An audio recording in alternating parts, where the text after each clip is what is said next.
संजय राऊतांकडून अजित पवारांची नक्कल करत टीका. कोल्हे बेईमान झाले नाहीत म्हणून त्यांना पाडणार का, राऊतांचा सवाल.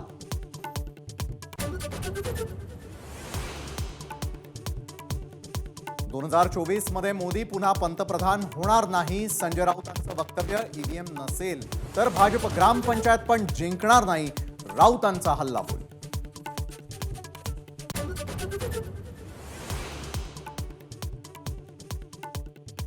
राज्यामध्ये एक फुल दोन डाऊटफुलचं सरकार. मंत्रिमंडळाचा तिढा सोडवण्यासाठी सारखी दिल्लीवारी. शेतकऱ्यांच्या प्रश्नासाठी दिल्लीवारी का नाही, कोल्हेंचा सवाल.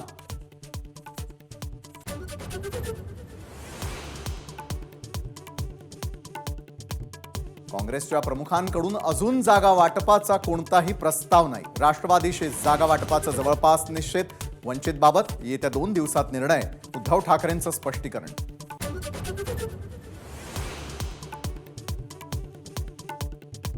राज्यातल्या 8 ते 9 जागांवर शिवसेना आणि काँग्रेसची रस्सी खेच कायम. मुंबईमधल्या 3 जागांसह अमरावती आणि शिर्डीवर दोन्ही पक्षांचा दावा कायम.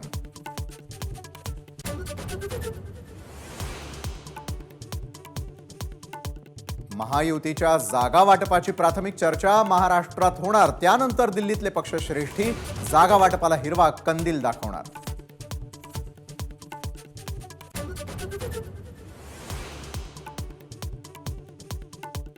बाबरी मशीद पडली तेव्हा मी तिथेच होतो. देवेंद्र फडणवीसांचं विधान.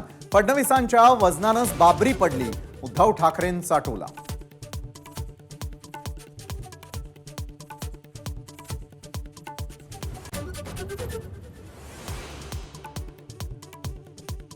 राम मंदिर सोहळ्याचं निमंत्रण अजून आलेलं नाही. रामलला सर्वांचा. मनामध्ये येईल तेव्हा अयोध्येत जाईन, उद्धव ठाकरेंचं स्पष्टीकरण. फडणवीसांना लखनौ केस अभ्यासण्याचा सल्ला.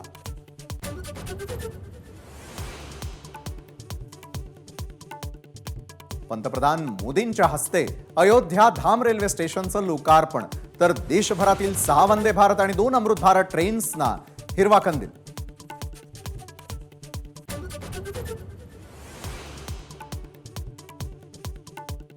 बावीस जानेवारीला देशभर आनंदोत्सव साजरा करा.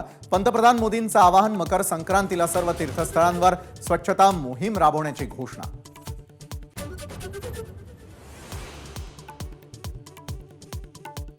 ठाकरे गटाचा अजित पवार गटाला मोठा धक्का. अजित पवारांचे कट्टर समर्थक माजी महापौर संजोग वाघेरे शिवसेनेत. मावळमधून गद्दारी गाडण्याचा मातोश्रीवर संकल्प.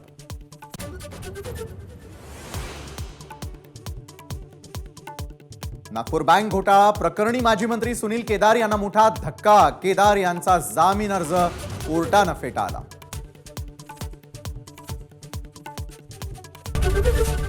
एबीपी माझा, उघडा डोळे बघा नीट.